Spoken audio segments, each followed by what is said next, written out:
Ok, on se retrouve un peu plus tard sur la post-pilote, donc sur laquelle j'ai travaillé un petit peu en coulisses parce qu'il y avait quand même des petites régules à faire. Donc on accède donc à l'espace, l'accueil, et comme on a vu la dernière fois, l'une des premières choses à faire, c'est vraiment d'aller rajouter donc des informations, donc des bases de connaissances. Là, il y a une vidéo YouTube qui m'intéresse. Ce que je fais, c'est que je vais tout simplement aller coller ici son URL et je vais lancer le traitement. Ce qui va se passer, c'est que donc ça va lancer une automatisation. Si tout se passe bien, voilà, ok, elle arrive, impeccable. Donc là, on a le transcript donc, de la vidéo YouTube qui va être récupéré, puis analysé dans le cadre d'une automatisation ici. Donc, on est au niveau de la première étape et la data va être récupérée. On va envoyer ça dans un outil Apify qui va donc récupérer le transcript. On va traduire, analyser et mettre à jour Supabase. Voilà, donc normalement, on n'a pas de problème. On va voir ce que ça donne.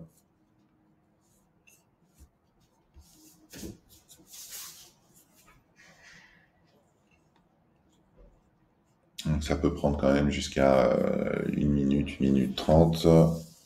Voilà, ok, tout s'est bien passé. Donc, on voit que le transcript a bien été envoyé dans Supabase. Et si on regarde, normalement, on actualise, on devrait avoir 4 sources de contenu. Voilà, super. Donc, on a les vidéos YouTube. J'avais testé aussi des fichiers. Alors, ben, justement, on va en profiter pour le faire ensemble. On peut, donc, ici, par exemple, charger des PDF. Hop, un PDF de plusieurs pages. Donc ça aussi, ça va être mis normalement en prod directement au niveau des automatisations. Tac, ça va généralement plus vite.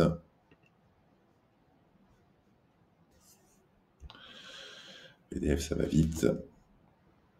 Hop, on voit qu'ici, bim, ça a été rajouté. Et donc, si je retourne sur mon post pilote,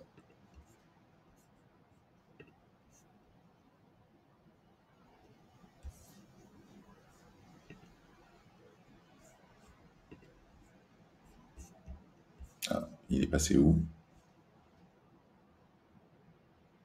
Ah merde,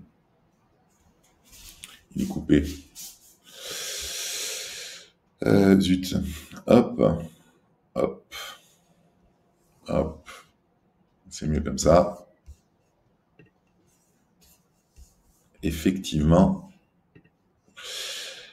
Bon, peu importe. On va prendre celui-là. Hop. On importe. C'est bon, on a la petite vignette qui nous informe que le process est bien passé. Et là, je vais voir dans mes exécutions. Voilà, il est là.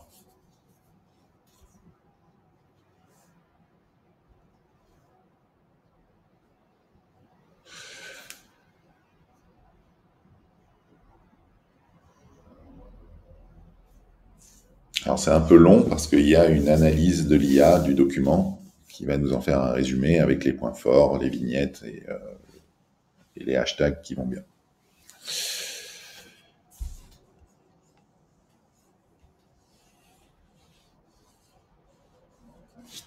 Il faut savoir que j'utilise des modèles économiques également, du 4.1 mini ou nano, donc, ce qui rend aussi voilà, le coût de l'utilisation quasi inexistant, puisqu'on est à 0,0001 centime, je pense, pour le prompt. Donc, ok, donc là, tout s'est bien passé, mon document a bien été ajouté, je vais vérifier ici. Voilà, j'ai mon autre document qui est arrivé, je vois que c'est un file. Voilà, c'était une impression PDF d'un site web. que j'ai créé. Et donc, voilà, on voit que ça vient s'ajouter. On pourrait aussi faire la même chose pour des sites web ou des posts LinkedIn. Donc, un post LinkedIn d'un profil, en fait. On va aller scraper les profils. Tiens, lui, allez, le premier qui vient. Ok. Michael. Welcome. Allez, hop. On va dire que j'aime bien son style, ou j'aime bien ce qu'il dit surtout. Et là, à partir de là, en fait, on va aller récupérer les contenus de ces 10 derniers posts, je crois, de manière à donc enrichir notre base de connaissances des différentes informations qu'il a pu nous apporter. Et ça va nous servir de base pour les phases suivantes, qui seront donc la génération du calendrier, la rédaction des posts, et le reste. Voilà. Donc, hop, là, c'est en train de tourner. À chaque fois, on est autour d'une minute pour l'automatisation. Ça, c'est un travail de fond que l'on ne fait pas tous les jours. Mais bon, ceci dit, pourquoi pas. Après, on peut aussi chaîner, de toute manière, les automatisations et lui demander de travailler sur d'autres fichiers, par exemple. Voilà, donc nous, notre base de connaissances va venir s'alimenter là. On va le laisser tourner le temps que voilà, l'analyse soit faite. On va regarder ensemble maintenant ce qui est génération de calendrier. Ça, c'est plutôt sympa. Ici, on peut donc très simplement créer un calendrier éditorial sur une durée de 1 à 8 semaines. Donc là, on va prendre sur 2 semaines, par exemple, et à raison de donc 1 à 5 posts par semaine. On va laisser sur 3, c'est très bien. Ici, je vais déterminer la date de lancement. Donc, on va dire, tiens, à partir d'aujourd'hui. Le sujet principal, je sais pas, allez, tiens, on va parler du vibe coding.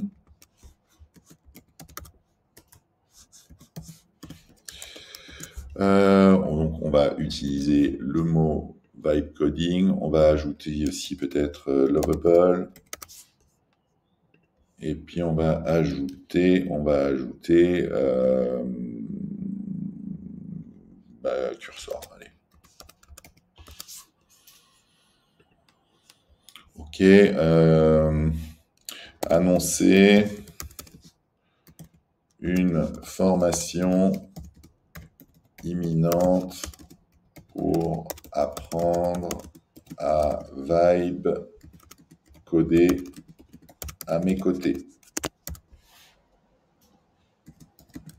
Allez, atelier pratique, on en parlait tout à l'heure, de 2 heures. Ok, allez, go. Tac, tac, on crée le calendrier. Donc, top, c'est parti. Donc là, qu'est-ce qui se passe derrière la scène? Encore une automatisation qui va se mettre en place. Alors, on va les regarder ensemble. Là, pour ce qui concerne donc cette automatisation, elle est beaucoup plus simple. On va déclencher à travers un webhook donc, qui est connecté à mon interface un agent IA qui va avoir des instructions assez spécifiques, on va pas se mentir.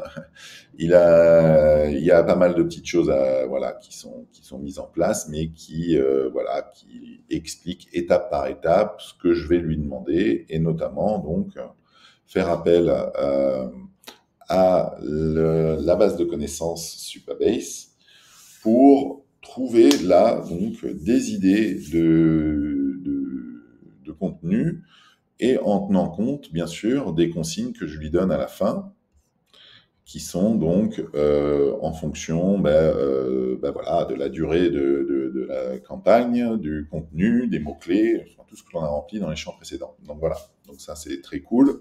Il va faire ça correctement, il va me structurer la sortie en JSON. Je vais pouvoir ensuite donc traiter l'ensemble de ces posts, ce calendrier, donc pour pouvoir l'intégrer dans mes brouillons, pour que ensuite je puisse procéder à la rédaction de ces posts et de ces idées si elles me plaisent.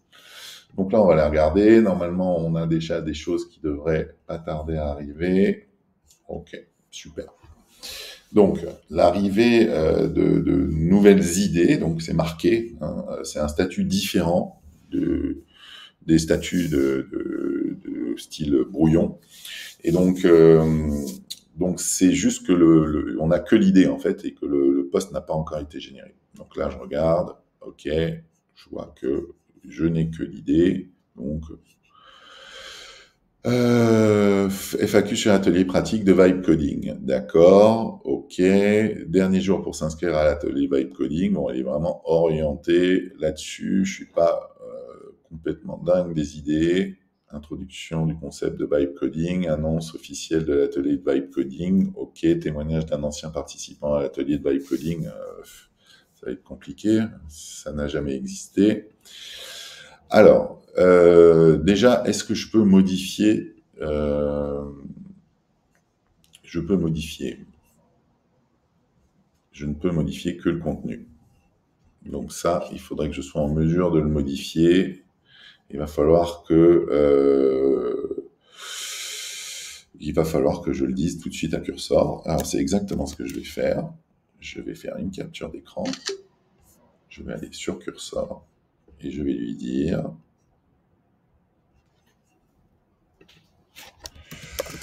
Je veux pouvoir modifier les idées dans le modal.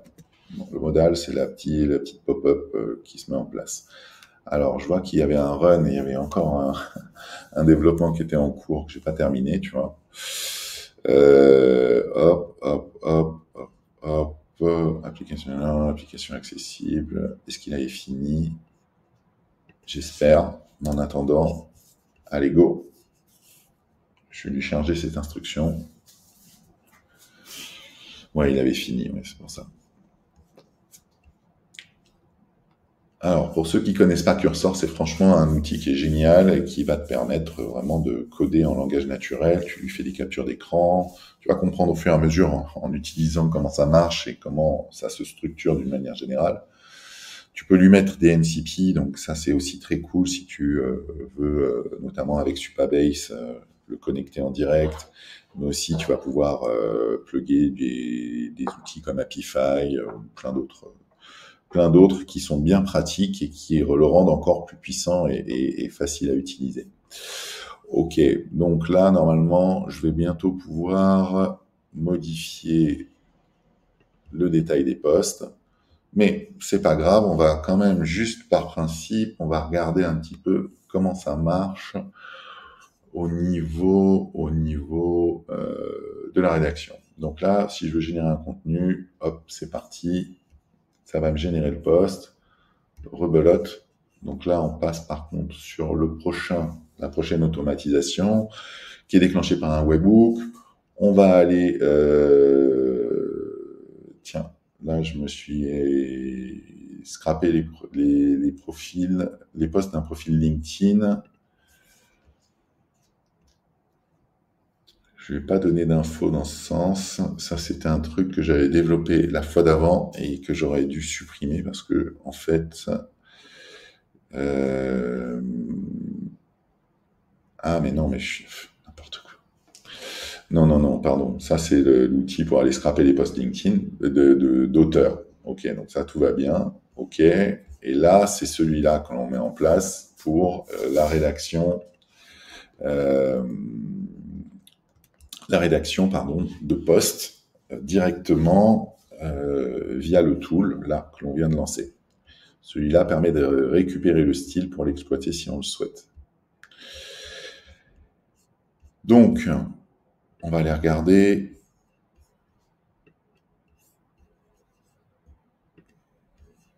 Normalement, ça ne devrait pas trop tarder. voir ce que ça donne. Ok, c'était ça. Il a bien fait. Il a bien rédigé. Oui. Alors,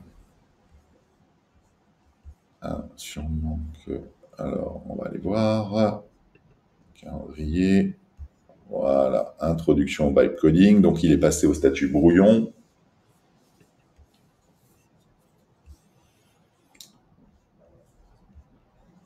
Ok.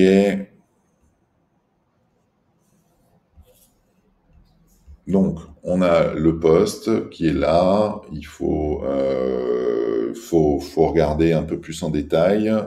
Je vais l'analyser. Je lui ai pas donné beaucoup de styles sur lesquels s'inspirer, mais je ne me souviens plus comment est-ce que l'on peut intégrer le style. Il me semble que c'est que dans la rédaction d'un post. C'est comme ça que je l'avais réglé. Ici, paramètres du chien et style de l'auteur inspirant. Ok, d'accord. Donc en fait, ça c'est un peu chiant parce que ça correspond pas à l'idée que je m'étais faite de ce générateur. Il faudrait en fait, parce qu'en fait du coup il y a deux manières de générer un post. On peut le faire à la volée comme ça et à partir d'un calendrier. Alors, j'ai voulu rendre les deux options possibles, mais finalement, ça m'emmerde parce que ça me fait monter une usine à gaz. Euh, Petite option possible, peut-être, juste au moment où je décide de générer le contenu, qui me demande si je souhaite m'inspirer du style d'un auteur en particulier. Parce que mon automatisation ici, pour la rédaction des posts, je n'avais pas viré ce... Ah oui. Pour la rédaction des posts, va aller chercher le style là.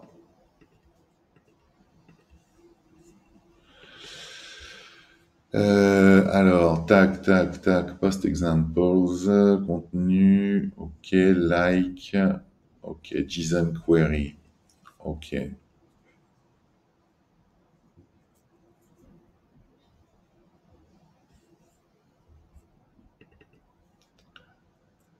Et là, il est en train, sur les post examples, ok. Et là, c'est sur le contenu, ok. Ouais, ouais, je pourrais, et c'est ce que je vais faire. Je vais lui demander. Alors, on va voir déjà où il en est de ma précédente requête.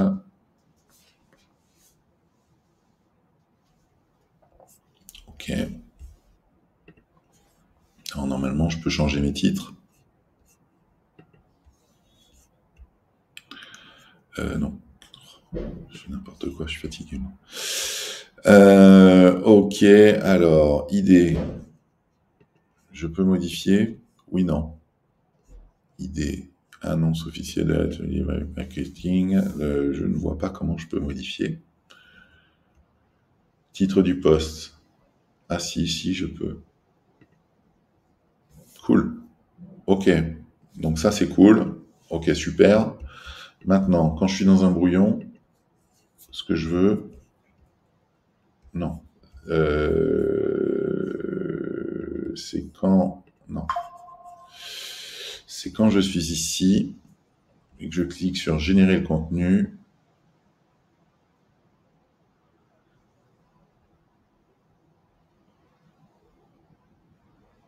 Je veux en fait qu'il aille chercher dans la base le style. Bon, franchement, je vais le mettre en stand-by, je vais pas le faire direct, mais ouais, je vais me le noter histoire d'optimiser. Bon, ce que j'aimerais bien, c'est pouvoir, par contre, imaginons lancer toutes les idées d'un coup. Donc là, j'ai pris un truc action groupée. Et alors, si je fais ça, il n'est pas du tout content, quoi. Ok, liste, action groupée. Oh, il y a... c'est pas cool, ça. Ça aussi, il va falloir que je le modifie. Alors, je vais le faire tout de suite, parce que ça saoule.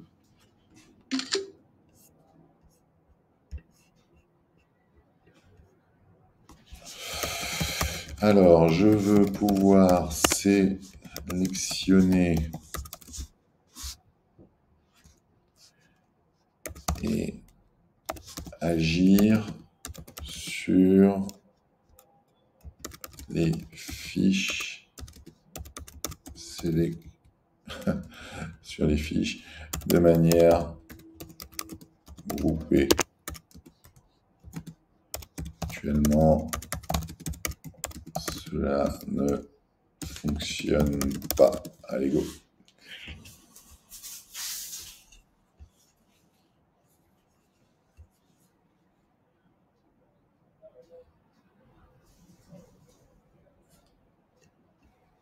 Alors, on va voir le temps qui nous met à réagir.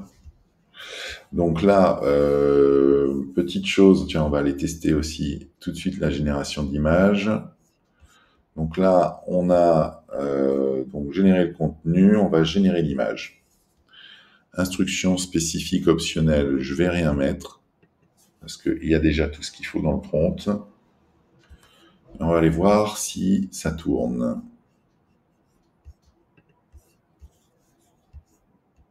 Ah, pas content. Pas content. Qu'est-ce qui se passe? Yep, là, je le vois, je le vois. Qu'est-ce qui lui est arrivé à ce petit?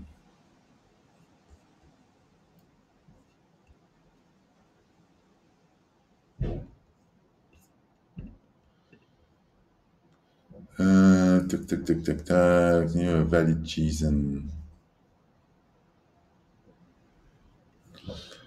Qu'est-ce qui se passe?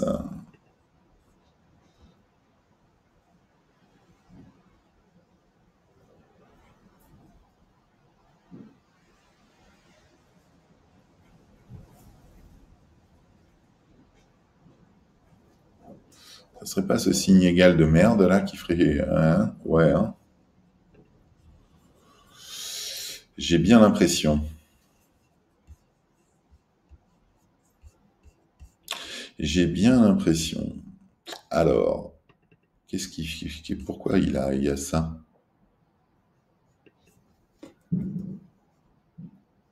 On veut pas ça, on veut ça. Bon, alors, on reteste. Allez, c'est parti. Calendrier. Bouillon. Alors, tiens, est-ce qu'il marche le petit icône là? Tiens. Oui, allez, go. Au boulot. Alors, ça donne quoi? Niveau exécution. Bim, ça replante. Ah là là. Qu'est-ce qui se passe encore?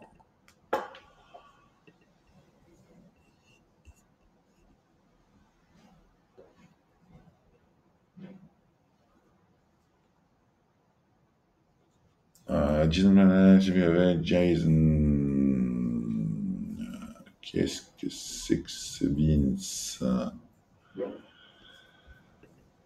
Qu'est-ce que c'est que ce beans? Alors, à mon avis,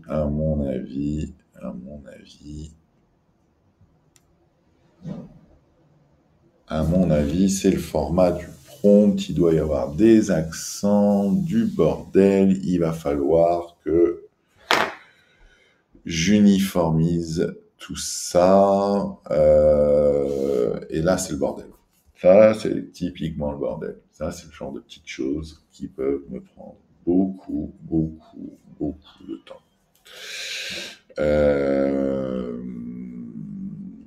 Donc, déjà, on va aller regarder un peu comment ça se passe de ce côté-là.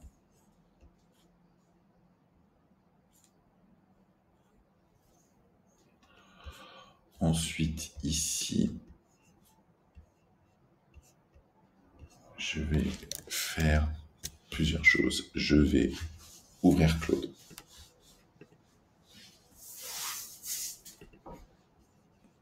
L'idée, c'est que je lui fournisse une capture d'écran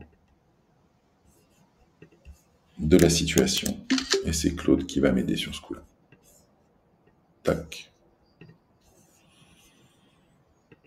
Tac. Comme ça, il a un bon visuel. Tu vois le problème. Alors, avec Claude, on s'emmerde pas trop.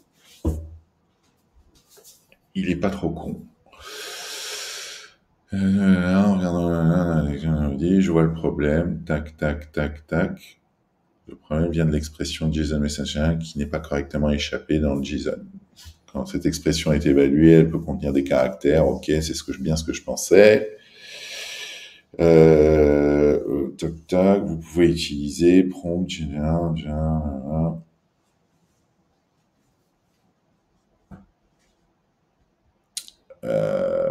Ouais, on va faire comme ça.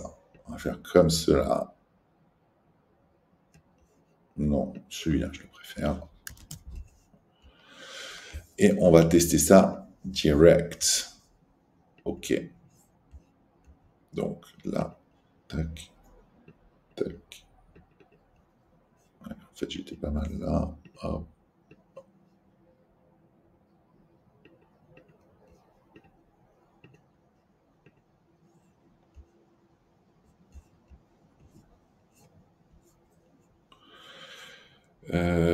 Générateur d'image. Tac.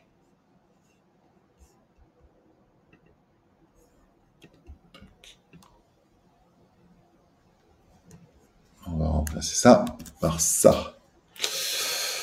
Oula, ça va me foutre le bordel, ce truc, je le sens.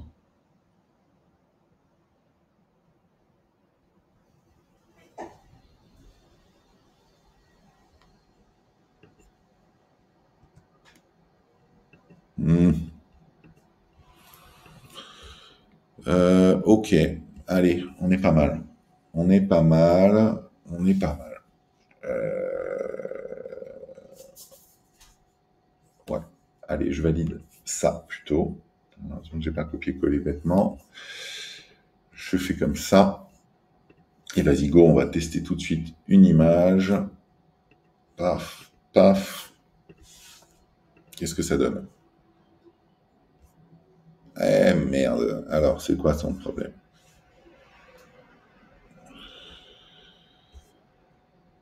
Alors, tac, tac, tac, tac, tac.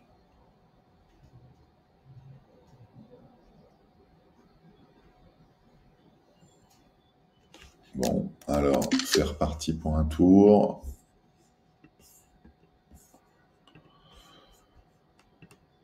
On va fermer. On va remettre là. Je lui renvoie là.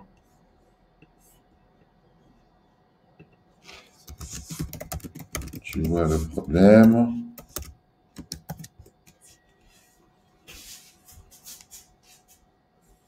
L'image, vous avez utilisé JSON, mais il y a une erreur de syntaxe dans JSON. OK. Bon.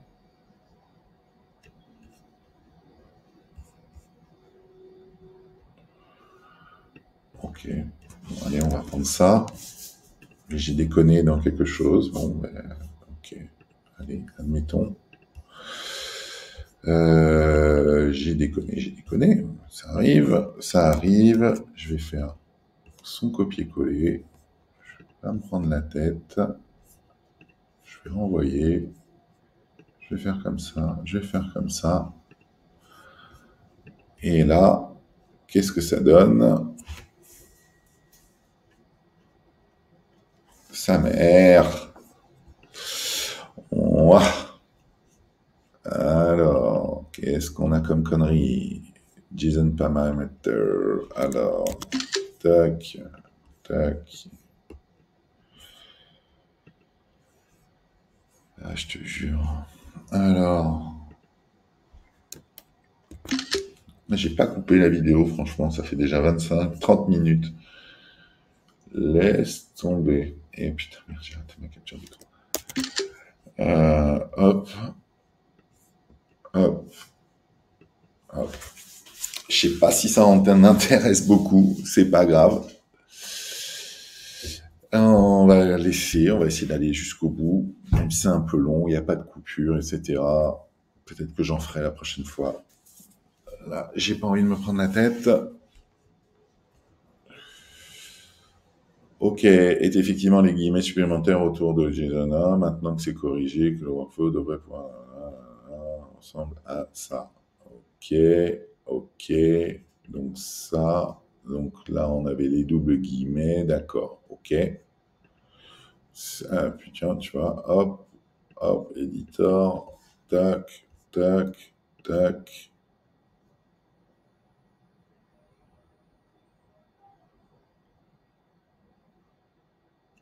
Attends. Qu'est-ce qu'il faut que je fasse?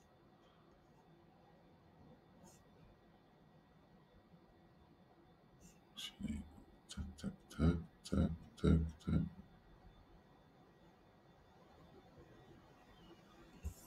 OK.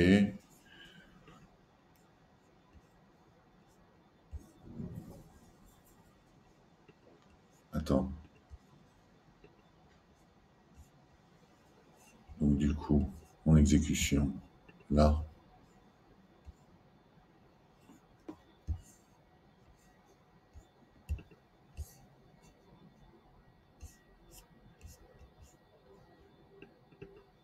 Est-ce qu'il a pris en entrée? Content, vibe coding.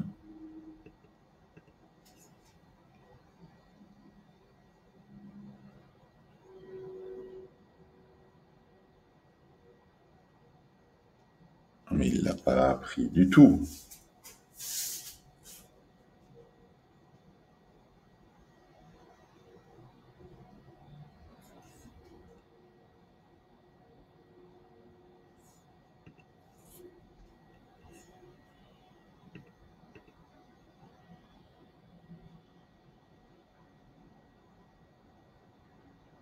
Ah ouais.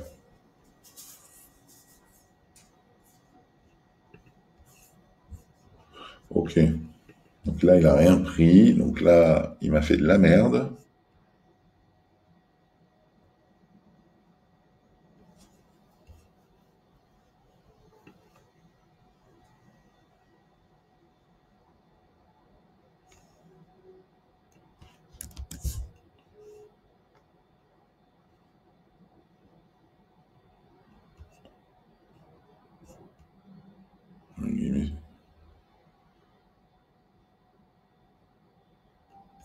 Alors attends, putain. Ok. Donc ça veut dire. Ça veut dire que là.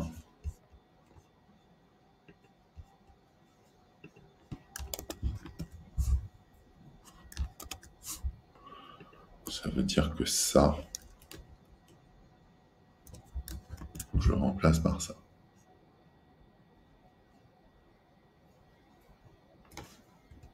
Il y a déjà les guillemets dans mon truc. Donc ça, je le dégage. Je fais comme ça. Je save. Vas-y.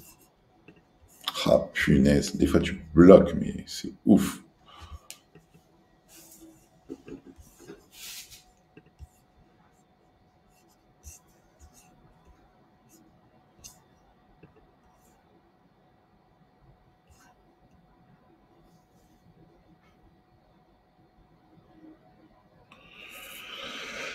Ah là là, je te jure.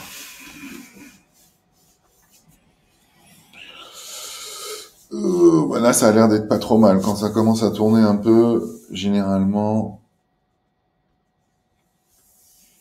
c'est bon signe.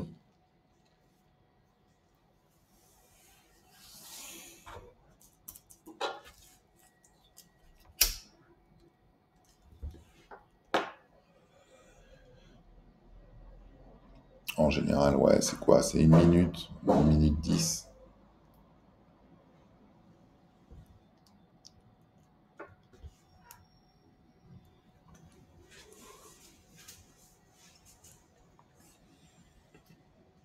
Si tout se passe bien, on devrait la voir apparaître ici. Allez, yeah! Ok, cool. Code avec l'âme. Ok, c'est sympa, franchement. Génère une petite image sympa. Bon, il y a encore quelques petits trous dans la raquette. J'aimerais la mise en page du poste, etc. Et là, ce que j'attends de la part de LinkedIn, la validation la validation de post-pilote, ça devrait pas tarder normalement. Et puis avec ça, ben, en fait, on va pouvoir faire l'étape finale du scénario. Donc on reprend un petit peu. Il faut que j'améliore le côté scrapping auteur et intégration des postes des auteurs, ou du style et du ton des auteurs. J'essaie de réfléchir à un truc plus sympa là-dessus. Et la dernière étape, c'est poster directement sur LinkedIn avec donc la possibilité de choisir normalement quand tu postes ici. Voilà, tu choisis ton compte perso, ta page entreprise, tu mets la date de publication. Ça, c'est cool. Tu vas avoir l'aperçu du poste. Et là, je ne l'ai pas. Donc là, tu vois, petite retouche à faire. Voilà, il y a encore des allers-retours, de perfectionnement, mais bon, mine de rien, en assez peu de temps, quand même, on réussit à avoir un résultat qui est pas dégueu non plus. Voilà, tu peux payer maintenant, tu valides, t'annules. Bon, ça reste à valider. Mais franchement, on crée une base de connaissances. On réussit donc ici à alimenter donc tout un RAG. Ensuite, on génère un calendrier éditorial. De là, on a des idées de posts qu'on peut publier à la volée.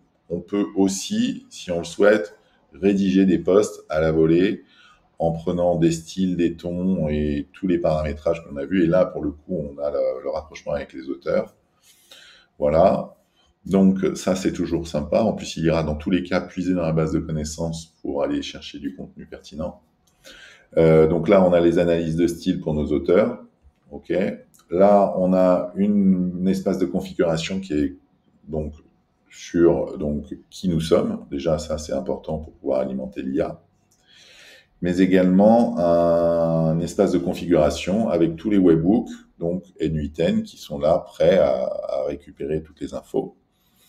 On a le contexte donc qui est repris de l'utilisateur pour expliquer encore une fois qui on est et pour donner de la pertinence au poste. Voilà, tout ça c'est sauvegardé dans des bases de données, dans Supabase. On a un espace d'authentification. On a on a tout un tas de tables avec des règles de sécurité qui sont déjà mises en place. Tout ça c'est structuré, automatisé. Et donc, c'est comme ça qu'on donne vie à des projets. Donc là, aujourd'hui, ça, c'est un des projets que je mets en place pour mes clients pour qu'ils n'aient plus à se prendre la tête à poster. Voilà. Donc, ils vont pouvoir bien kiffer. Voilà. En plus, derrière, on a quand même une page d'accueil qui est pas trop dégueu, je trouve. Une landing qui a été générée là aussi avec des outils IA. Voilà, donc allez, j'ai fait un format de vidéo complètement délirant. Il y a eu des gros blancs. J'espère que vous êtes bien. Non, vous n'êtes pas fait trop chier.